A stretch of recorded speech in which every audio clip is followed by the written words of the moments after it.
Hey there, if you've ever felt invisible during the holidays, or wondered if one small act of kindness could change a life, this story is for you. Stay with me till the end, because what began with a single innocent question from a child on Christmas Eve, ended with a miracle no one expected. Snowflakes danced gently in the air, melting against the dark tailored coat of a man sitting at a corner booth in a fancy downtown restaurant. The lights above him shimmered gold, but his eyes remained distant. The waiters passed by with a smile, but none stopped for conversation, just polite nods and filled glasses. His name was Elliot Grant. At 47, he was the CEO of one of the fastest-growing tech companies in the country. Known for his sharp mind, ruthless decisions, and emotionless boardroom demeanor, Elliot had earned himself the nickname, the Ice King. But behind that title was a man no one really knew, not even himself anymore. It was Christmas Eve, the one night meant for family, joy, laughter, and he was spending it alone. By choice, he told himself. But the truth was, he had no one left. Elliot stirred his coffee slowly, watching the cream swirl into silence. He wasn't hungry. He hadn't ordered anything. He just needed to feel somewhere. As he stared at the candle flickering at his table, a memory flickered with it, of a different Christmas. One where his mother baked cinnamon rolls, his little sister giggled beside him, and his father hung lights that always blinked out halfway. That was before the accident.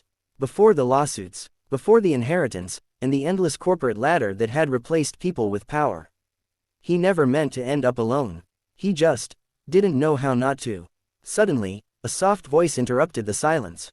"Excuse me, mister, are you sad?" Elliot blinked, startled. Standing beside his table was a little girl, maybe 6 or 7, with snow in her hair, a red scarf around her neck, and the most curious eyes he had ever seen. Behind her stood a woman in her early 30s, clearly embarrassed and flustered. "I'm so sorry, sir," the woman said quickly. "She didn't mean to bother you." But Elliot shook his head slowly.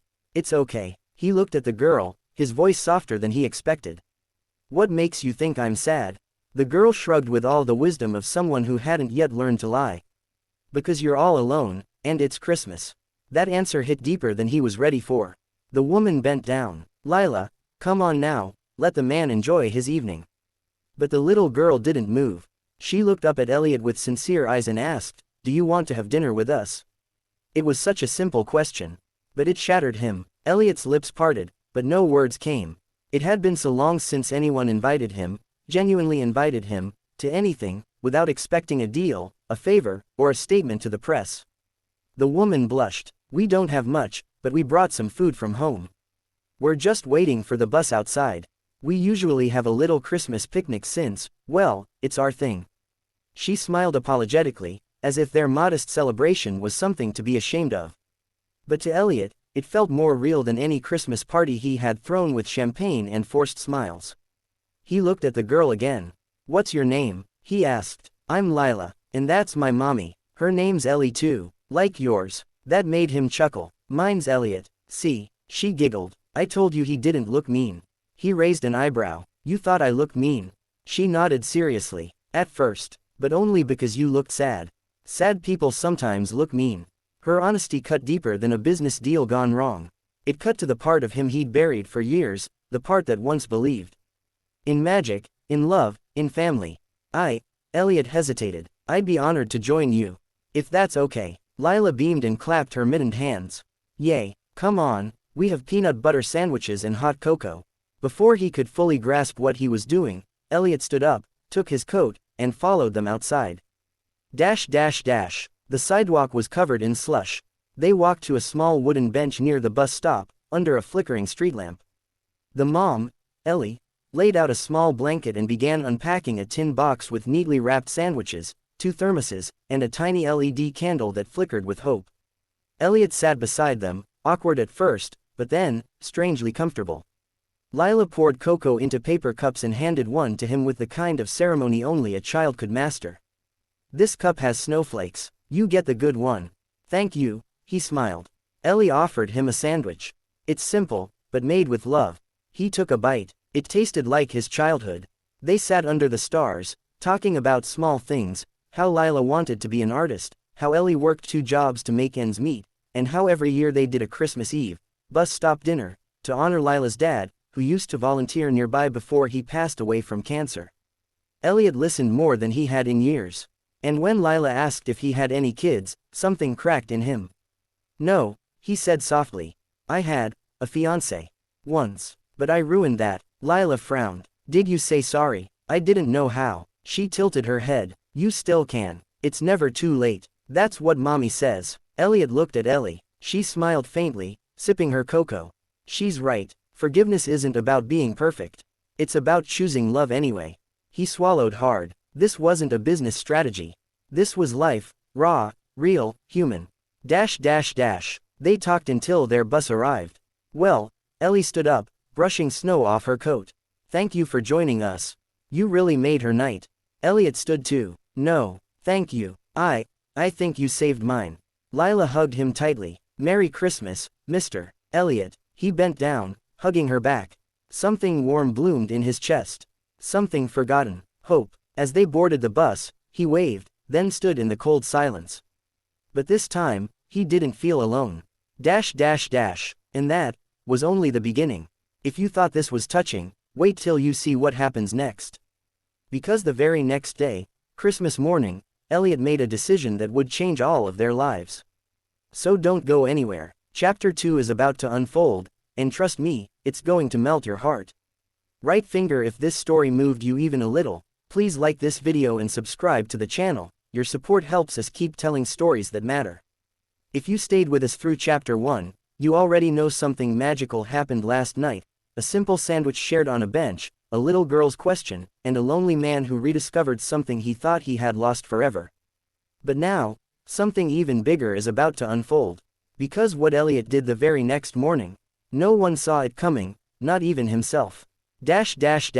Elliot didn't sleep that night.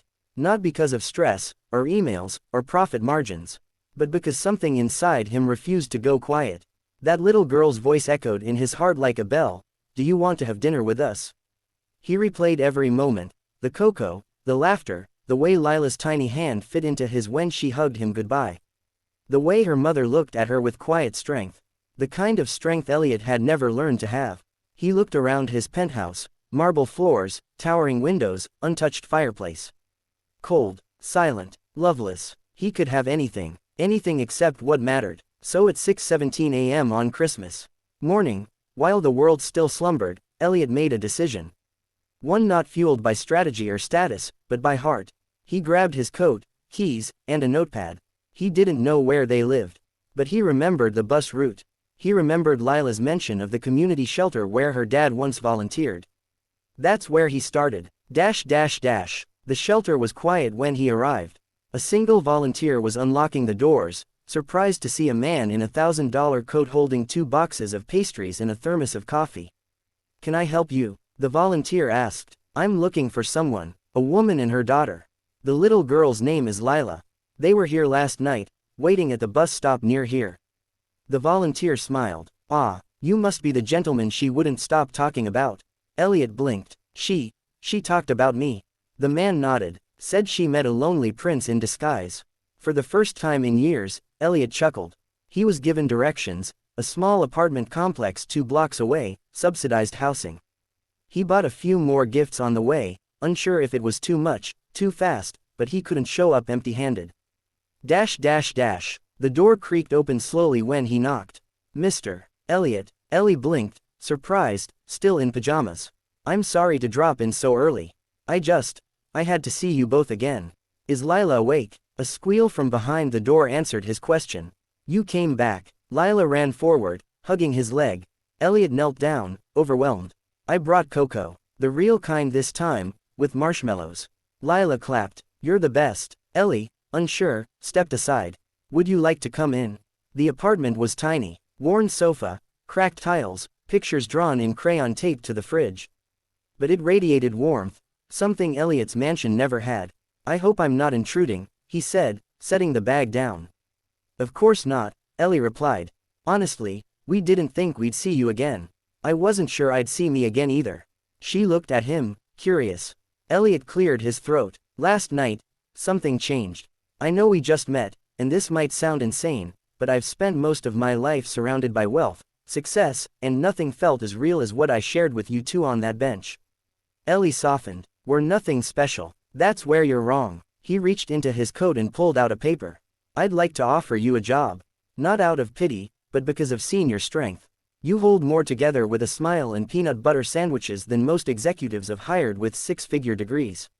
Ellie stared. You're offering me a full-time role, community liaison, with benefits, health coverage, and a space for Lila to grow. You deserve more than scraps. Ellie's eyes shimmered. Mr. Grant, this is too much. No, it's not enough. He turned to Lila. Would it be okay if I came by sometimes? Maybe for dinner again? Lila tilted her head. Only if you bring Coco. They all laughed, a sound Elliot hadn't truly felt in years. The weeks that followed were full of firsts. Lila visited Elliot's office, drawing rainbows on his glass walls. The cold, uptight employees softened. They smiled more, talked more. Ellie became a cornerstone of the company. She organized toy drives, set up mentorship programs, brought heart into the very bones of the building. Elliot, he started healing. He went to therapy, reconnected with his sister after 15 years, visited the graves of his parents and cried, not with guilt, but with release. One evening, as Lila sat beside him at a park bench, she asked, do you still feel sad sometimes? He nodded honestly, but less when I'm around you. She smiled and leaned her head on his arm. Then you're doing better. Months passed, seasons changed, and on the next Christmas Eve, at the very same restaurant, Elliot reserved a table for 3. As the snow fell, Lila jumped into his lap. Mr. Elliot, yes, can I ask you something? Always. Can I call you Dad now? Time froze. Ellie, sitting across, covered her mouth. Elliot's throat tightened. He nodded, voice trembling. I'd like that very much. And that, dear viewer, is how a little girl's question changed everything. Not with riches, not with power, but with the courage to see someone who was hurting, and offer them a seat at your table. So this Christmas, if you see someone sitting alone, maybe ask them the same question Lila did. Do you want to have dinner with us? You never know, you just might save a life.